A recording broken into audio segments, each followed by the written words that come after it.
pareil, toi, vous? Je sais plus ce qu'on dit. Tu vois, moi, c'est comme ça va. Je me suis fait pris comme ça par le pantalon de Benoît. C'était compliqué. Dis donc, la Coupe du Monde, comme ça, on se met un peu à l'aise. Attention à tes petits yeux, quand même. Ah, les petits yeux, ouais. Ils sont peut-être très mais bon, ça va tout le monde? Ça va.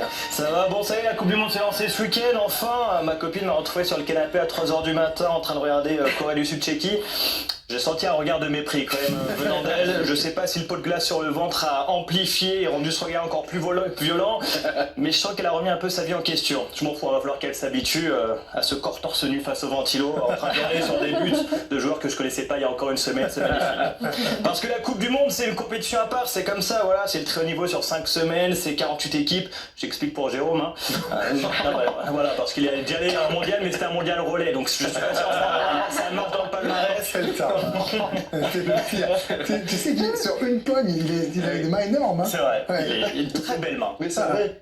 Mais c'est vrai, je fais les stats. Bon, en tout cas, cette Coupe du Monde s'est lancée. Après 3 cérémonies d'ouverture, faut pas déconner quand même, c'est les States, hein. Pourquoi faire une cérémonie d'ouverture quand on peut ouvrir 3 fois les supporters? Évidemment, au moins le foot a repris ses droits. Enfin, ceux qui n'ont pas été souillés par la police des douanes, parce que c'est les États-Unis, faut pas déconner. Hein, c'est le seul pays pendant une Coupe du Monde où il y a plus de supporters dans les commissariats que dans les stades. C'est assez exceptionnel, mais c'est pas grave parce que Infantino a dit faut rester cool. Bon, bah si Fanfan le dit alors, tant pis hein, pour l'arbitre somalien qui a été interdit de territoire parce qu'il n'a pas su donner les notes de ses dictées en CP. Mais bon, faut rester cool. Il n'empêche que cette Coupe du Monde a été lancée et que maintenant on peut parler foot. Qu'est-ce que tu retiens de ce premier week-end? Bah déjà la victoire des Américains, belle victoire 4-1 face aux Paraguayens. Les Américains ont rapidement fait basculer la rencontre en refusant l'accès au territoire, la moitié de l'effectif. Et ensuite en profitant d'un but contre son camp dans un second temps. La victoire du Mexique aussi à domicile, bon pas dans un grand match de foot, si t'as vu un sombrero c'était en tribune hein, mon grand. Le Brésil a fait match nul contre un très bon Maroc aussi, je veux juste parler 5 secondes de Igor Thiago, qu'est-ce que c'est? Qui est-tu? Donc ça c'est numéro 9 titulaire d'une équipe du Brésil, d'accord, wow. Le match de CRS, wow. Il a fait un contrôle sur le terrain, c'était les papiers de Hakimi. Non, incroyable, hein. C'est la première fois que je vois un mec jouer en chaussures de sécu, si lui il est brésilien, moi je suis thaïlandais, je vous le dis direct.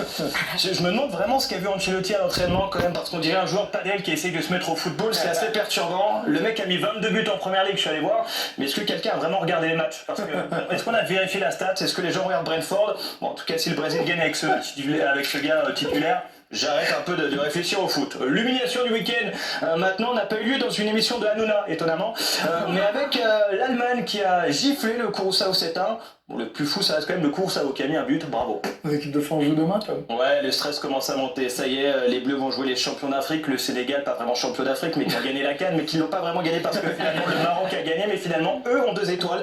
Donc c'est pas n'importe qui, mine de rien, beaucoup d'enjeux dans ce match, imposer notre jeu, être offensif, garder les Sénégalais dans leur camp durant tout le match, et les garder surtout sur le terrain durant les pauses fraîcheurs, c'est important.